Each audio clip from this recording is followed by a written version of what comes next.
They all rose in perfect unison, as if they'd been practicing this moment for weeks. Maybe they had. 23 members of my international operations team standing silently behind Alton, our senior director, who remained at the conference table directly facing the board members. We no longer have confidence in Zoya's leadership, Alton announced, his voice carrying an authority he had no right to claim. The standardization approach she's implementing is destroying client relationships we've spent years building across our global markets. My presentation on screen showing improved metrics across 3 continents seemed suddenly irrelevant as all eyes darted between my standing team and me. This isn't personal, Alton continued, though the slight curl of satisfaction at the corner of his mouth suggested otherwise. We've tried supporting these initiatives, but the regional offices are in open revolt. We've lost Brightway and Universal already. Meridian is threatening to leave.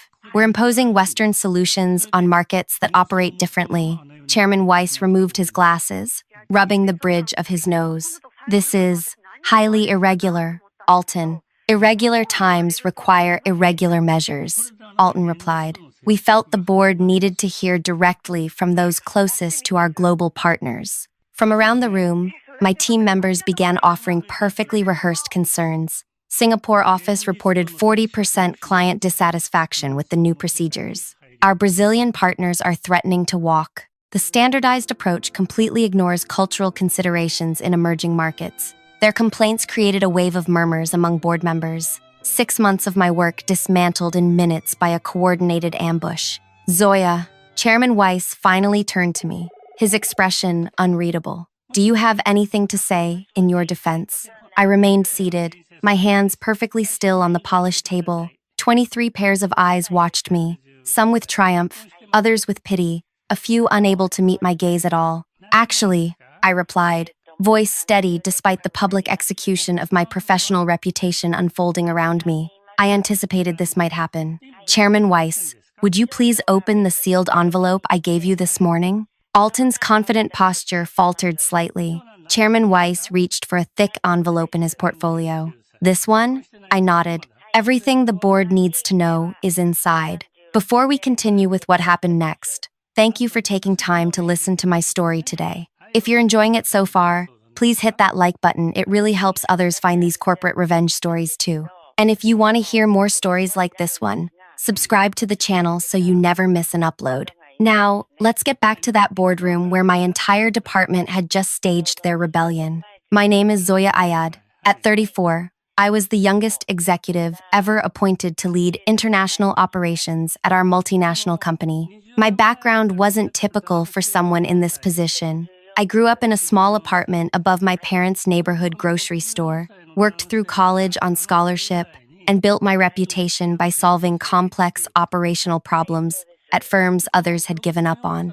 I specialize in standardizing inconsistent systems, creating order from chaos. It's what earned me recognition in the industry and ultimately led to this role. The board hired me with a clear mandate: unify our global divisions after losing 3 multinational clients who couldn't navigate our inconsistent regional processes. What my colleagues didn't know about me, I'd spent my childhood developing an almost supernatural ability to read people. When you grow up watching your immigrant parents navigate prejudice while building a business, you learn to spot insincerity before the fake smile even forms. This skill served me well professionally, allowing me to identify resistance before it became sabotage. Usually, 6 months earlier, I'd walked into this same boardroom for my first day, greeted by Chairman Weiss and introduced to the senior leadership team. Alton had risen from his seat with a calculated smile, congratulating me on the appointment. We're all impressed with your track record, he said, shaking my hand, looking forward to working together. Only later did I learn Alton had been the internal candidate for my position. He'd spent 12 years climbing ranks, building alliances across regional offices. Everyone had expected him to get the promotion, including Alton himself. Instead, the board brought in an outsider, me. My first week, I scheduled individual meetings with each regional director. Kendra from European Operations spoke openly about communication challenges between offices. Liam from Latin America highlighted redundant approval processes, slowing client response times. Each conversation revealed the same underlying issue. Our company operated as 7 separate businesses, sharing one logo. The global consistency audit I conducted confirmed this fragmentation was costing us millions annually and had directly contributed to losing those 3 major clients. I presented my standardization proposal to leadership in week 3. Alton raised thoughtful questions, appearing supportive while subtly highlighting potential resistance points. These changes make perfect sense from headquarters' perspective, he noted, but our Asian offices operate differently. Their relationships are built on tradition and personal connection, not efficiency metrics. His concerns sounded reasonable. I modified the implementation timeline, adding regional consultation phases. Alton nodded approvingly. Much better approach, he said. I'll help you navigate the cultural nuances. What I didn't realize then, while appearing cooperative in leadership meetings, Alton was holding different conversations behind closed doors. I discovered this accidentally in month 2. After a late strategy session, I forgot my notebook and returned to find Alton speaking with 5 regional managers. Just need to weather this, he was saying. New executives always come in with grand transformation plans. Most fail within a year when they realize the cultural complexities.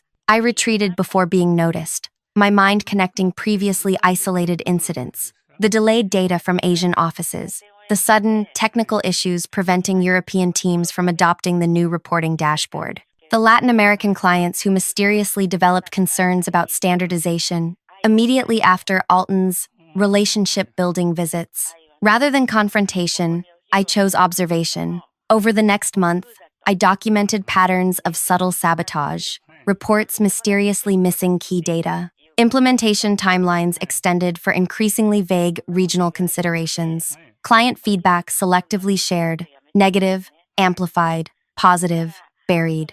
Then came the meeting that confirmed everything. I had asked Priscilla, my project coordinator, to schedule a video conference with all regional offices to address implementation concerns directly. I tried, she reported back, but Alton suggested regional breakout sessions instead. He's already organized them for next week. Without consulting me, Priscilla looked uncomfortable. He said you approved the approach conceptually. I hadn't. That evening, I accessed the company calendar and found Alton had scheduled himself to speak privately with each regional team before my official sessions. The subject line, standardization concerns, preparing for leadership discussion. I was being systematically undermined by someone positioned as my strongest ally. The damage was spreading. Team members began avoiding my meetings, citing conflicts. Implementation deadlines slipped. The board started asking questions about the lack of progress. I stood at a crossroads. Confront Alton directly or develop a different strategy entirely. That's when Lana, a junior analyst recently transferred from our Singapore office, knocked on my door after hours. Her hands trembled as she closed the door behind her. I shouldn't be here, she whispered. But what's happening isn't right. What's happening? I asked, though I suspected I already knew. There's a coordinated effort to make your standardization initiative fail, she said. Anyone showing support for your changes is being sidelined.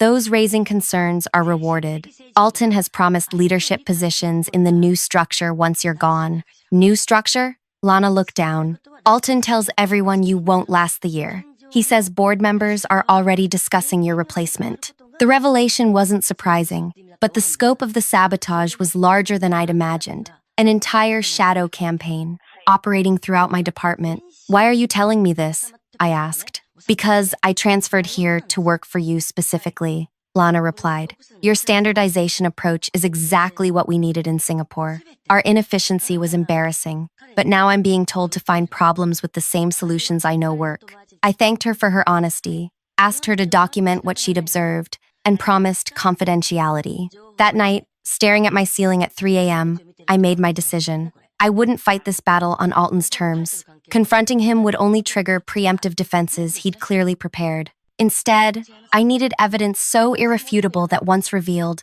no amount of manipulation could dismiss it. The next morning, I requested a private meeting with Chairman Weiss. I need to discuss something sensitive, I began. But I'm asking you to take no action yet. Just listen. I explained the situation to Chairman Weiss Alton's systematic undermining, the shadow coalition he'd built, and the false narrative about regional resistance to standardization. Serious allegations, Weiss said, expression neutral. Do you have evidence? Not enough, I admitted. Not yet. That's why I'm not asking for action. I'm asking for time. He studied me for a long moment. 3 months. Show me results or evidence of deliberate obstruction. Otherwise, I'll have to reconsider the standardization initiative and your position. 3 months to save my job, my reputation, and the company's future. The clock was ticking. I developed a 3-part strategy. First, I would personally visit each regional office to observe operations firsthand. Second, I would quietly connect with our recently departed clients to understand their true reasons for leaving. Third, I would create a parallel implementation track with a small, trusted team, documenting everything. I began with the client outreach. Officially, we had lost Brightway, Universal, and Suntech because they found partners better aligned with their regional needs. But when I connected with their operations directors, a different story emerged. We left because we couldn't get consistent service across markets, explained Universal's global operations head during our confidential lunch. One office would process approvals in hours. Another would take weeks for the exact same request. Was cultural sensitivity the issue? I asked, echoing Alton's frequent claim. She laughed. That's what your team kept saying. But we operate in 38 countries ourselves. We understand cultural differences. What we couldn't understand was why your Asian office had 7 extra approval steps that your European office didn't require. Wasn't that explained as necessary for local market conditions? That's what your senior director claimed. But when we implemented our own global standard last year, we discovered those necessary cultural adaptations were actually protecting special arrangements for certain clients. Special arrangements, preferential pricing, expedited service, custom solutions that weren't offered to others. The regional offices fought standardization because it would expose these inconsistencies. The pattern repeated with each former client. Our regional flexibility wasn't cultural sensitivity, it was selective favoritism, creating the exact inefficiencies driving away global clients. My regional office visits revealed more. In Singapore, I discovered 2 separate pricing structures, the official one and an accommodation schedule for select clients with connections to regional leadership. In Sao Paulo, certain requests bypass standard review processes through a separate workflow handled personally by Alton's longtime ally. In Frankfurt, implementation delays were blamed on technical limitations that mysteriously disappeared when Alton approved an exception. Most revealing was what happened when I arrived unannounced at our Mumbai office. Regional Director Vikram was openly collaborating with my standardization team until he received a call during our meeting. Alton, yes, she's here now. Vikram stepped away, lowering his voice, but not enough. No, I haven't said anything about those accounts. Of course, I understand what's at stake. When he returned, his enthusiastic cooperation had transformed into cautious hesitation. I pretended not to notice. You were saying about the implementation timeline? Actually, Vikram stammered, I believe we need to reconsider our approach. There are cultural considerations. Cultural considerations, I repeated. Like what specifically? His explanation was vague, recycling almost verbatim the talking points I'd heard in other regions after Alton's visits. Back at headquarters, I assembled a small team I could trust. Lana from Singapore, Ryan from accounting, and Ellis from the London office. Working after hours, we created detailed documentation comparing client retention rates between offices, implementing standardization and those resisting. The numbers were undeniable. Standardized regions showed 32% higher client retention. I also needed to understand how deep Alton's influence ran within my department. Through confidential one-on-ones with team members, carefully framed as standardization feedback sessions, I mapped the web of loyalties. 5 directors reported directly to Alton regardless of the organizational chart. 7 others were swayed by career promises. The remaining 11 followed along, fearing isolation if they supported my initiatives. 2 months in, I had substantial evidence, but still needed to connect Alton directly to the deliberate sabotage. The opportunity came unexpectedly when Meridian, our largest remaining global client, requested an urgent review of their service inconsistencies across regions. We've been promised standardization for months, their director of global operations complained. Yet, we're still seeing wildly different processes in each region. I personally led the Meridian review, requesting complete data from all regional offices. Alton volunteered to coordinate regional responses, exactly what I had hoped for. That would be helpful, I agreed. But I'll need the raw data as well, not just the summary. Raw data isn't necessary for your presentation, he countered smoothly. I'll provide everything you need. I prefer being thorough, I insisted. His smile tightened. Of course, the night before data was due, I received Alton's summary report showing minimal inconsistencies. But I had already secured the raw data directly from Meridian's systems. Through their operations director, showing major discrepancies Alton had deliberately concealed. More damning was the email chain I obtained from a troubled regional manager in Tokyo who could no longer stomach the deception. The thread showed Alton explicitly instructing regional offices to present minimal compliance while preserving our established client arrangements and document any implementation problems for future reference. Most revealing was his message. Our priority is protecting regional autonomy until leadership changes. Cooperate visibly, but ensure minimal actual change. With the evidence assembled, I prepared identical documentation packages with supporting materials, client statements, comparative performance data, and internal communications exposing the sabotage campaign. I sealed each in an envelope for every board member, preparing to distribute them at our quarterly review. The night before the presentation, I received a text from Priscilla.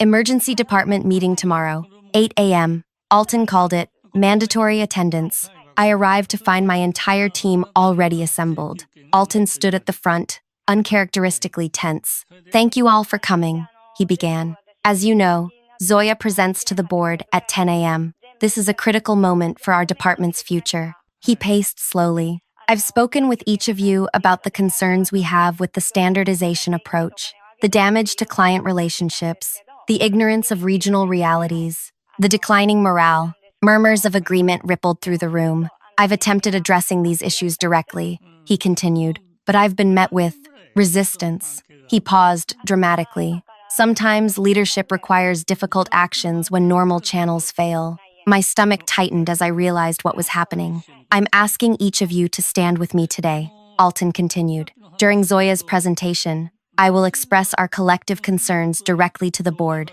When I stand, I ask you all to stand with me, showing united opposition to this damaging standardization approach. The room fell silent. Then slowly, heads began nodding. This isn't personal, Alton assured them, glancing at me with mock sympathy. It's about protecting our client relationships and regional expertise. I remained silent, watching as my team unanimously agreed to this public humiliation. Several couldn't meet my eyes. Others showed open satisfaction. With perfect timing, Alton added, sometimes the board needs to see a physical representation of department sentiment. This visual statement will make clear what written reports haven't conveyed. As the meeting dispersed, Ellis, one of my trusted allies, whispered, should we warn Chairman Weiss? No, I replied quietly. Let everything proceed exactly as Alton planned. I made only one change to my preparation. Instead of distributing documentation to all board members, I placed everything into a single sealed envelope, which I handed personally to Chairman Weiss before the meeting began. I request you don't open this until I indicate during the presentation, I said. He raised an eyebrow but nodded, placing the envelope in his portfolio. My presentation began precisely at 10 a.m. I outlined the standardization progress, highlighting improved metrics across markets that had implemented the unified processes. The board members nodded approvingly until Alton stood. One by one, my entire department rose behind him. 23 staff members, every person standing in silent opposition to my leadership. Their synchronized uprising was more effective than Alton could have hoped, a visual representation of complete departmental rejection. We no longer have confidence in Zoya's leadership, Alton announced, his rehearsed speech landing with practiced conviction. As the coordinated complaints flowed from my team and confusion spread among board members, I remained seated, watching Chairman Weiss. His expression shifted from surprise to concern to something I couldn't quite read. When he finally asked if I had anything to say in my defense, I simply requested he open the envelope I'd given him. As he began reviewing its contents, Alton's confident expression faltered. For the first time since I'd known him, uncertainty flashed across his face. The chairman's expression hardened as he progressed through the documents. Whatever he saw in those pages was changing everything. I think, Chairman Weiss said finally, closing the folder with deliberate precision, "We need to continue this meeting privately. Everyone except board members and Senior Director Alton, please wait outside." As I stood to leave with the others, Weiss added, "Not you, Zoya. You stay." The look of confusion on Alton's face was the first genuine emotion I'd seen from him in 6 months. The boardroom door closed, leaving just the 7 board members, Alton, and me. An uncomfortable silence hung as Chairman Weiss methodically arranged the documents from my envelope on the table. "Alton," Weiss began, his voice unnervingly calm, "are you familiar with Client Meridian's regional service discrepancies?" Alton straightened. "Of course. As I've been explaining, their concerns stem from Zoya's standardization approach, ignoring regional market realities." "Interesting." Weiss slid forward a document. "Because according to Meridian's Global Operations Director, they've been requesting standardization for months. Their complaint is that we've failed to deliver consistent service despite promising it." Alton blinked rapidly. "There's been some miscommunication then. Our regional offices have been explicitly instructed by you to resist implementation while appearing cooperative." Weiss interrupted, pushing forward an email printout. "Would you like to explain this message to the Tokyo office?" The color drained from Alton's face as he recognized his own words. Asterisk. "Our priority is protecting regional autonomy until leadership changes. Cooperate visibly, but ensure minimal actual change." Asterisk. "That's being taken out of context," Alton stammered. "Perhaps you can provide context for these then." Weiss spread several more documents across the table. Comparative data showing 32% higher client retention in regions actually implementing standardization. Statements from former clients Brightway and Universal, confirming they left specifically because of inconsistent service across regions. Documentation of special pricing arrangements for select clients, with connections to regional leadership arrangements that violate our own compliance policies. Board member Harriet leaned forward. "Is this accurate, Alton? Have you been deliberately undermining the standardization initiative the board unanimously approved?" "I've been protecting valuable client relationships," Alton insisted, his composure cracking. "These standardized processes might work for Western markets, but they destroy the personal relationships we've built in Asia and Latin America." "Then perhaps you can explain this," Weiss said, revealing a spreadsheet. "Client satisfaction ratings across all regions before and after standardization implementation. Notice how satisfaction scores actually improved by 28% in standardized regions?" Alton's eyes darted around the table, finding no allies. "Those numbers don't reflect the full picture.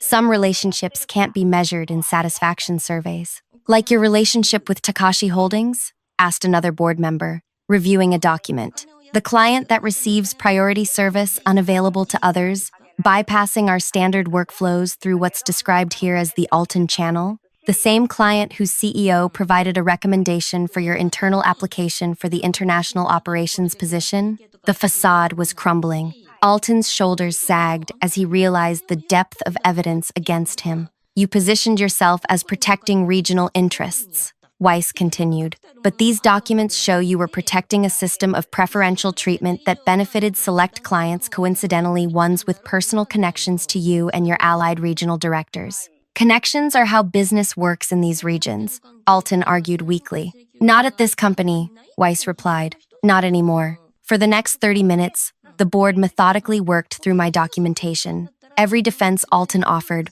was countered by evidence I'd carefully compiled. His rebellion had transformed from a power move into a professional execution his own. Finally, Weiss turned to me. "Throughout all this, there's one thing I don't understand, Zoya. You clearly knew about this sabotage campaign for months. Why wait until today to present this evidence? Why allow this public confrontation to happen?" The entire board turned to me. "Because this was never about Alton or me," I answered. "It was about our company's future. Had I presented this evidence earlier, it would have been dismissed as a personal conflict, my word, against a respected senior director with 12 years tenure. The narrative would have remained that I was an outsider, imposing impractical standards on established regional operations." I gestured toward the door, where my team waited.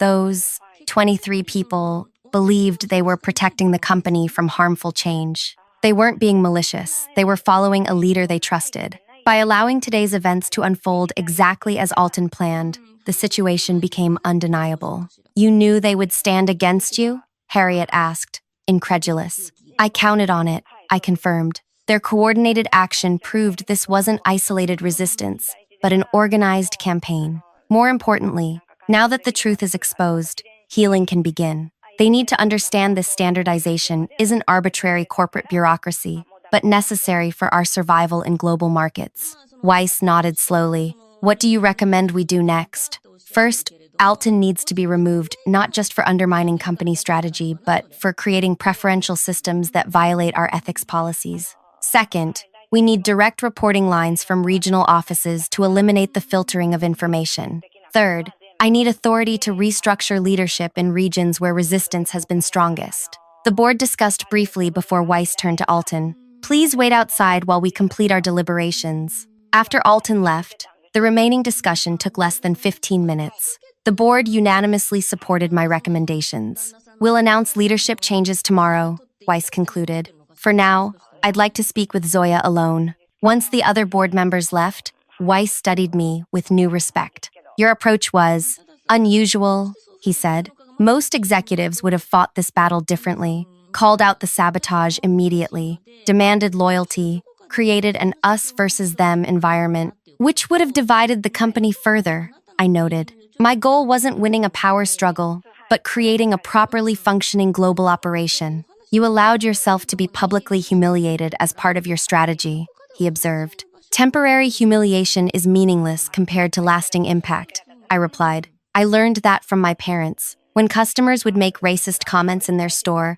my father never responded with anger. He focused on building the best neighborhood grocery possible. Eventually, those same people became loyal customers who defended him against others' prejudice. Weiss nodded thoughtfully. The board made the right choice hiring you. The next morning, I arrived early to find Alton's office already empty, his personal items gone. Chairman Weiss had called him the previous evening to request his resignation, effective immediately. At 9 a.m., Weiss gathered the entire operations department. The team that had stood against me yesterday now sat uncomfortably, avoiding eye contact. Yesterday's events were unfortunate but clarifying, Weiss began. After reviewing substantial evidence, the board has unanimously reaffirmed our commitment to global standardization under Zoya's leadership. The stunned silence was broken only by nervous shifting in seats. Effective immediately, all regional offices will report directly to international operations. Senior Director Alton is no longer with the company. The announcement sent ripples of shock through the room. Zoya, Weiss continued, would you like to address the team? I stood, facing the same people who had tried to destroy my career 24 hours earlier. Yesterday, many of you took a stand based on what you believed was right for this company. I began. I respect conviction, even when misplaced. You weren't given accurate information about why standardization matters or how it improves client outcomes. I projected the client retention comparison data. This is why we standardize, not to impose Western approaches, but to deliver consistent excellence everywhere. The regional flexibility some defended was actually inconsistency that drove away our largest clients. I paused, looking across their faces. Starting today, we rebuild not as separate regional fiefdoms, but as one global team. Those willing to support this vision have a place here. Those who cannot should consider whether this is still the right company for them. Over the following weeks, 3 regional directors resigned. The remainder, seeing the evidence and client feedback firsthand, became standardization champions. Within 6 months, Brightway returned as a client. Universal followed 3 months later. The quarterly board meeting 1 year after the rebellion showcased our transformation. Client satisfaction, up 40%. Global revenue increased 28%. And operational costs, reduced by 17% through eliminated redundancies. As I concluded this presentation, I noticed Lana, now promoted to Regional Implementation Director, smiling from the back of the room. She had been the first to risk everything by telling me the truth. Now, she led the team, ensuring standardization actually delivered value in each market. The best revenge wasn't destroying Alton or humiliating those who stood against me. It was building the globally consistent operation they claimed was impossible,